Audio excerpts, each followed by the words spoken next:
صلوا علیہ وآلہ۔ بسم اللہ الرحمن الرحیم۔ السلام علیکم دوستو، امید کرتا ہوں کہ آپ سب خیریت سے ہوں گے۔ آج میں صحیح مسلم بخاری کی حدیث نمبر 8 سے لے کر حدیث نمبر 26 تک بیان کروں گا اور امید کرتا ہوں کہ آپ سب لوگ یہ سن کر فائدہ حاصل کریں گے۔ رسول اللہ صلی اللہ علیہ وآلہ وسلم نے فرمایا، وہ وقت قریب ہے جب مسلمانوں کا سب سے عمدہ مال اس کی بکریاں ہوں گی، جن کے پیچھے وہ پہاڑوں کی چوٹیوں اور برساتی وادیوں میں اپنے دین کو بچانے کے لیے بھاگ جائے گا۔ ایک دن ایک آدمی نے نبی کریم صلی اللہ علیہ وآلہ وسلم سے پوچھا کہ کون سا اسلام بہتر ہے؟ فرمایا کہ تم کھانا کھلاؤ اور جس کو پہچانو اس کو بھی اور جس کو نہ پہچانو اس کو بھی، الغرض سب کو سلام کرو۔ نبی کریم صلی اللہ علیہ وآلہ وسلم نے فرمایا، تم میں سے کوئی شخص ایماندار نہ ہوگا جب تک اپنے بھائی کے لیے وہ نہ چاہے جو اپنے نفس کے لیے چاہتا ہے۔ حضرت ابو ہریرہ رضی اللہ تعالیٰ عنہ سے روایت ہے کہ بے شک رسول اللہ صلی اللہ علیہ وآلہ وسلم نے فرمایا، قسم ہے اس ذات کی جس کے ہاتھ میں میری جان ہے، تم میں سے کوئی بھی ایماندار نہ ہوگا جب تک میں اس کے والد اور اولاد سے بھی زیادہ اس کا محبوب نہ بن جاؤں۔ آپ صلی اللہ علیہ وآلہ وسلم نے فرمایا، 3 خصلتیں ایسی ہیں کہ جس میں یہ پیدا ہو جائیں اس نے ایمان کی مٹھاس کو پا لیا۔ اول یہ کہ اللہ اور اس کا رسول اس کے نزدیک سب سے زیادہ محبوب بن جائے، دوسری یہ کہ کسی انسان سے محض اللہ کی رضا کے لیے محبت رکھے، اور تیسری یہ کہ وہ کفر میں واپس لوٹنے کو ایسا برا جانے جیسے کہ آگ میں ڈالے جانے کو برا جانتا ہے۔ آپ صلی اللہ علیہ وآلہ وسلم نے فرمایا، انصار سے محبت رکھنا ایمان کی نشانی ہے اور انصار سے کنہ رکھنا نفاق کی نشانی ہے۔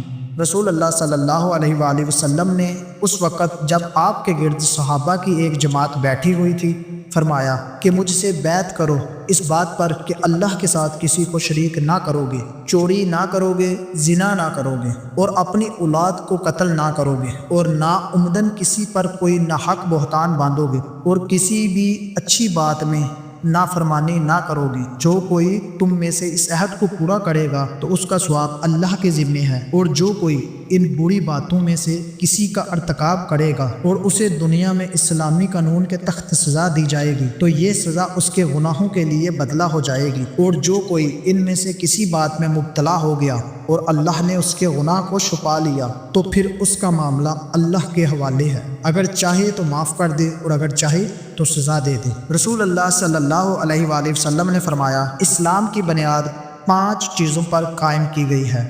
اول، گواہی دینا کہ اللہ کے سوا کوئی معبود نہیں اور بے شک محمد صلی اللہ علیہ وآلہ وسلم اللہ کے سچے رسول ہیں، اور نماز قائم کرنا اور زکوٰۃ ادا کرنا اور حج کرنا اور رمضان کے روزے رکھنا۔ آپ صلی اللہ علیہ وآلہ وسلم نے فرمایا، مسلمان وہ ہے جس کی زبان اور ہاتھ سے مسلمان بچے رہیں، اور مہاجر وہ ہے جو ان کاموں کو چھوڑ دے جن سے اللہ نے منع فرمایا۔ آپ صلی اللہ علیہ وآلہ وسلم نے فرمایا کہ ایمان کی 60 سے کچھ اوپر شاخیں ہیں اور حیا شرم بھی ایمان کی ایک شاخ ہے۔ رسول اللہ صلی اللہ علیہ وآلہ وسلم لوگوں کو کسی کام کا حکم دیتے تو وہ ایسا ہی کام ہوتا جس کے کرنے کی لوگوں میں طاقت ہوتی۔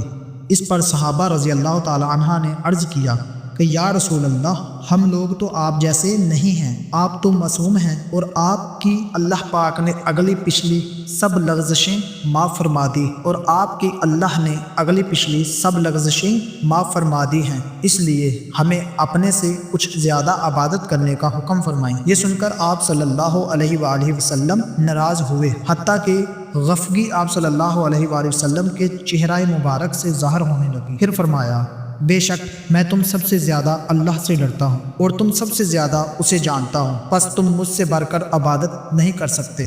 آپ صلی اللہ علیہ وآلہ وسلم نے فرمایا، جب جنتی جنت میں اور دوزخی دوزخ میں داخل ہو جائیں گے، اللہ پاک فرمائے گا، جس کے دل میں رائی کے دانے کے برابر بھی ایمان ہو اس کو بھی دوزخ سے نکال لو۔ تب ایسے لوگ دوزخ سے نکال لیے جائیں گے اور وہ جل کر کوئلے کی طرح سیاہ ہو چکے ہوں گے، پھر زندگی کی نہر یا بارش کے پانی میں ڈالے جائیں گے۔ یہاں راوی کو شک ہو گیا ہے کہ اوپر کے راوی نے کون سا لفظ استعمال کیا۔ اس وقت وہ دانے کی طرح اگ آئیں گے جس طرح ندی کے کنارے دانے اگاتے ہیں۔ رسول اللہ صلی اللہ علیہ وآلہ وسلم نے فرمایا کہ میں ایک وقت سو رہا تھا، میں نے خواب میں دیکھا کہ لوگ میرے سامنے پیش کیے جا رہے ہیں اور وہ کرتے پہنے ہوئے ہیں، کسی کا کرتا سینے تک ہے اور کسی کا اس سے نیچے ہے۔ پھر میرے سامنے عمر بن خطاب لائے گئے، ان کے بدن پر جو کرتا تھا اسے وہ گھسیٹ رہے تھے، یعنی ان کا کرتا زمین تک نیچا تھا۔ صحابہ نے پوچھا کہ یا رسول اللہ اس کی کیا تعبیر ہے؟ آپ صلی اللہ علیہ وآلہ وسلم نے فرمایا کہ اس سے دین مراد ہے۔ ایک دفعہ رسول اللہ صلی اللہ علیہ وآلہ وسلم ایک انصاری شخص کے پاس سے گزرے، اس حال میں کہ وہ اپنے بھائی سے کہہ رہے تھے کہ تم اتنی شرم کیوں کرتے ہو؟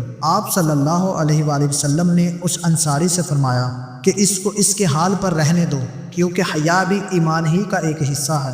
رسول اللہ صلی اللہ علیہ وآلہ وسلم نے فرمایا مجھے اللہ کی طرف سے حکم دیا گیا ہے کہ لوگوں سے جنگ کرو اس وقت تک کہ وہ اس بات کا اقرار کر لیں کہ اللہ کے سوا کوئی معبود نہیں ہے، اور یہ کہ محمد صلی اللہ علیہ وآلہ وسلم اللہ کے سچے رسول ہیں، اور نماز ادا کرنے لگیں اور زکوٰۃ دیں۔ جس وقت وہ یہ کرنے لگیں گے تو مجھ سے اپنے جان و مال کو محفوظ کر دیں گے سوائے اسلام کے حق کے، رہا ان کے دل کا حال تو ان کا حساب اللہ کے ذمہ ہے۔ رسول اللہ صلی اللہ علیہ وآلہ وسلم سے دریافت کیا گیا کہ کون سا عمل سب سے افضل ہے؟ آپ صلی اللہ علیہ وآلہ وسلم نے فرمایا اللہ اور اس کے رسول پر ایمان لانا۔ کہا گیا اس کے بعد کون سا؟ آپ صلی اللہ علیہ وسلم نے فرمایا کہ اللہ کی راہ میں جہاد کرنا۔ کہا گیا پھر کیا؟ آپ صلی اللہ علیہ وآلہ وسلم نے فرمایا حج مبرور۔